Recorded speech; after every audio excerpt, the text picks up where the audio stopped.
This is my mommy's podcast. Whoops, hope I did not scare you. The intro music is coming soon. Okay, guys, it is in the works. Hey, y'all, welcome back to another episode of Breathe Between Battles. If you're new here, I'm so glad that you found me. Thank your friend who recommended you, me, whatever. If you've been here since episode 1, thank you for coming back. Today, I'm going to talk about before the battle, who I was before everything changed, before hospitals, before diagnoses, before grief became a part of my vocabulary. Because I think that sometimes when people see where you are now, stronger, more faithful, more grounded, they forget that there was this whole version of you who didn't know any of this was coming. And I just want to expand on that a little bit. I just want to be very clear that there is no other side of grief. I talk about the other side of grief a lot with my friends, and I would say I'm repressing memories. There's things that I'm forgetting. I know I'm forgetting. I'm actively forgetting them. And I really didn't even know that that was a thing until I was in my first grief group, AKA the Dead Baby Club. And I would ask people, how are you alive? How are you surviving? A lot of the people in my group, it was their first child. And I had two toddlers and a baby back home. And so, really, I say that when McRae first passed away, I just had to be a mom. There was no break. And it was the heaviest and hardest thing I've ever done. And so I had so much respect for all these people, and it was their first baby, and they're like, "I don't know how you do it because you have other kids." And I'm like, "I don't know how you do it because, like, what do you have to live for?" And that sounds absolutely terrible, but when I told y'all I'm gonna be honest and raw on this podcast, I wasn't kidding. That it was that hard, but my faith wasn't where my faith is now, and I don't know. I don't even know how to describe what I'm saying. I'm not on the other side, okay? I'm still sad. I still cry myself to sleep. I don't think I have to prove that to anybody. I think if you read any of my Facebook posts, you would see. But I am different. I think grief is like relapsing. I mean, it is you just r- I feel like when people are at rock bottom and then they relapse and they're back to rock bottom, that's like grief. It's so hard to describe it. It's just this impossible black hole of a shape that you can't put in any box. And oh, man, there was a quote. Hold on, let me look it up. I can't even find the quote. Everything I look up is like grief is like an ocean. And I mean, that's a good description, but I don't know. One time, my old English teacher sent me this quote and it said, "Over time, you may find people begin to question why you are still grieving. The simplest and truest answer is, I still love them and they are still gone." It's never endless. It never ends. And I don't know, you can compare it to the waves if you'd like, or relapsing if you like. I feel like I always compare it to the craziest things. But we can elaborate more on that when we get to the grief episode. Right now, we're actually on the before I even knew grief existed episode. Okay, before my battle, I thought I had a good idea of what faith looked like. I thought that it meant believing things would just go right in your favor. And that if I prayed hard enough and all the time, and if I loved God enough, and I spoke of God enough, and I stayed grateful, then everything would just smoothly keep going. I'm gonna cry in this one. But I didn't realize that faith was actually something you build in the middle of the storm. It's not something that you hold until it passes. Back then, back then, it wasn't even that long ago. Life was simple. I was excited to have twins. Oh my gosh, I've always wanted to be a twin mom. And I know that drives twin moms crazy to say that, but there are just people who want it. And I know then they have a singleton and they're like, what was I thinking? But I had a singleton and I was like, yeah, I could do two of these. I could do four of these. You know what? I don't know. I've always wanted a huge family, and I thought with PCOS it would happen, and then it didn't happen because we had to do fertility treatment with my first.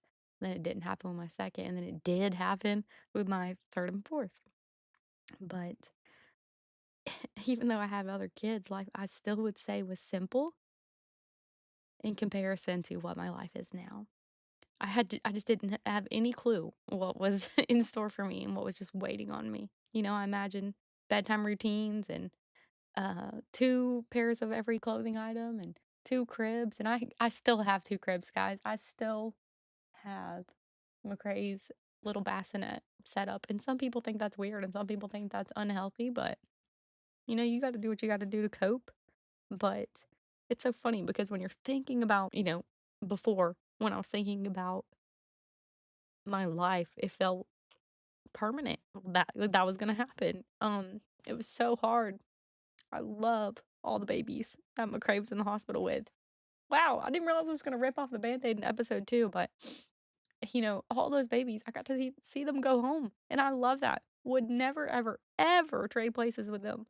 And I mean, they kick butt, and they proved to every single freaking doctor that said CDH is a death sentence that it's not. But it's hard because I just seeing that, I got in that mindset that, okay, we're gonna be here for a while, but, we're gonna make it out because typically, at least from what I saw in the unit, if a baby passes, it's either they were a preemie or had a syndrome or some genetic thing going on, and they pretty much pass away, I would say, within the first week. I mean, really. And you these people, y'all are down in there for a while, okay? Like some CDHers that have a less severe case, isolated CDH, they're there like 2 months maybe. I think their quickest case at Hopkins was like 17 days or something absolutely insane, but we were there for just months. I know there was my sweet little comparison who I compared McRae to a lot, Everett. Oh, he celebrated his first birthday there, and I just knew that that would be my life. And we'll talk about Everett later, and I would love to have his mom on the episode as well because he has 2 little tiny lungs, just like my sweet McRae did. CDH typically affects the size of one lung tremendously. I mean, both lungs, but one much more significant than the other. But again, I'll cover that in my more CDH in-depth episode. This is about before. I just keep getting sidetracked. You can tell I don't have a script for this. I kind of just start talking and doing my thing. There's this joke about not praying for patience because then God's going to give you something. You got to be patient and not praying for strength because then you're going to be given a trial. You have to be strong in. And I think about people, they say, like, you never know the battles that you're going to be prepared for or the trials. That's a pretty Christian word I've been hearing a lot lately on my faith journey. And that hits me now because when I look back, I see all these tiny ways that God was building my endurance long before I knew I needed it. Also, pause if you hear my puppy in the background. I'm sorry about that. Or my dog, he's snoring on my lap. I don't know. Maybe my microphone's picking it up. But the moments that I thought were just random struggles in my life, teaching me patience and waiting and to let go of control. And it's so funny because it's a joke that that's what I thought I was learning until now because I've really learned those things now. But remember, we're talking about my mindset and before. They were just all those moments. They were just a little warm up for McRae. I didn't recognize that I was in this training ground when I was standing in it, okay? Then came the shift. The day I realized that my story was about to look different than what I had initially planned. That sounds so silly because, of course, when a million people tell you it's going to be different, it still doesn't click until it does. That feeling when you get news, that just changes everything in one sentence. First time I had that feeling was when he got diagnosed with CDH. And then when they kept pushing a reduction. And then when they just kept telling me I was going to lose him. And then when I got the high drops diagnosis, I remember thinking that when you get news that changes everything, time slows down. It doesn't freeze. That comes later, but it really slows down. I learned quickly that nobody is exempt from hard things. I mean, spiritually, we live in a fallen world, but really, why do any of us deserve that? Faith, no matter how strong, does not stop hard things from happening. I will say it can help you survive them. Helped me, but it doesn't stop them. I didn't know that faith would start to sound less like, please fix this, and more like, please stay with me while everything is falling apart. Because I used to be such a selfish Christian, and there's a shift in that too. And wow, sorry, this is a hard episode. Strength doesn't come from holding everything together. Strength doesn't come from surviving and just taking it day by day. No, strength comes from admitting when you can't do it anymore. You cannot do this alone. And so you get this community. And thank God for the community I got. I used to pray for community and for friends that weren't related to me because my family is big, if you know my family. Man, was I given a community. I never felt so close to my home state until I didn't even live in my home state. And then that community was strong. And then Ronald McDonald, my friends I made at Ronald, because you're there for like a month before your babies are born, typically. Because in case you go into labor, I mean, your baby will die pretty much anywhere else unless the case is not as severe. So I had to be down there for a while. I actually went down to Florida in July, and the twins were not born until September. I was not risking it. Not at all. That's another battle, being away from my family, but that's another episode. Gosh, I have so much content. This is great. But yeah, I got this community back home, away from home, and then in Ronald.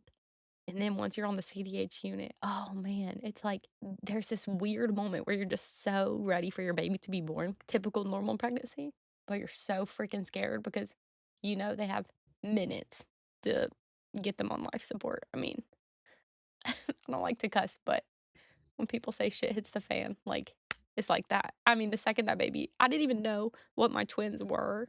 We were team green, and I wanted Cody, my husband, to tell me if they were a boy or a girl. And as soon as Lottie came out, I was like, oh, that's a girl. You don't even have to tell me. Her scream was so much like her sister's. And then when McRae came out, he has no lungs, right? So he doesn't scream. It's not like the birth of a normal baby. They just take him right away. And then, his surgeon was like, hey, we have your baby. He's very sick. I don't even think the word he clicked for us. And we were like, what is it? What's the baby? What's the baby? And the anesthesiologist, I had to have a C-section, of course, with twins. And McRae, just being as fragile as he was, the anesthesiologist took pictures and videos when they were born and zoomed in.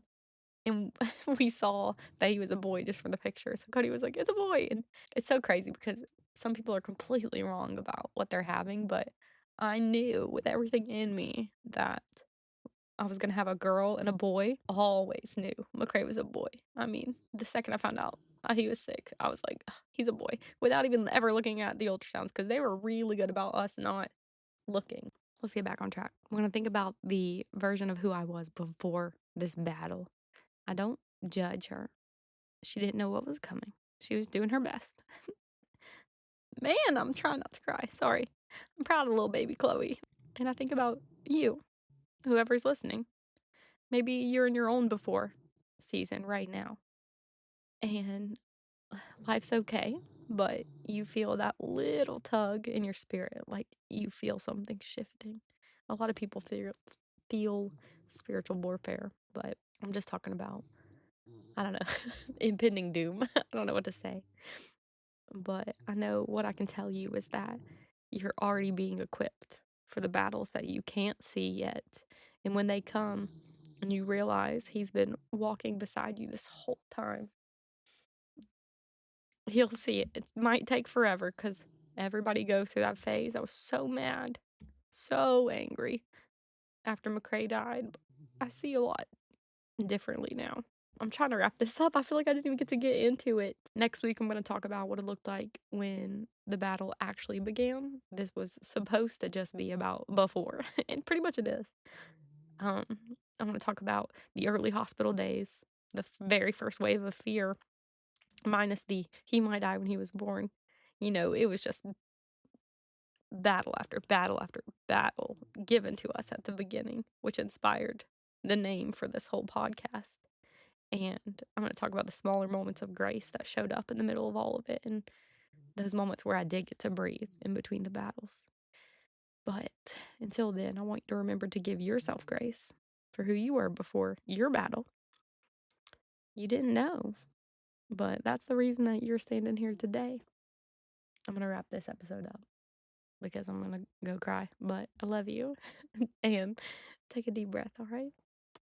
Pretend there's music in the background. This is supposed to be like an advertisement. The website is still in the works, but McRae's t-shirts are done. So if you want a McRae shirt, let me know and I will send you the link. Okay, for real, for real. Have a good day. Drive safe, walk safe, sleep safe, whatever you're doing. Okay, love you. Bye.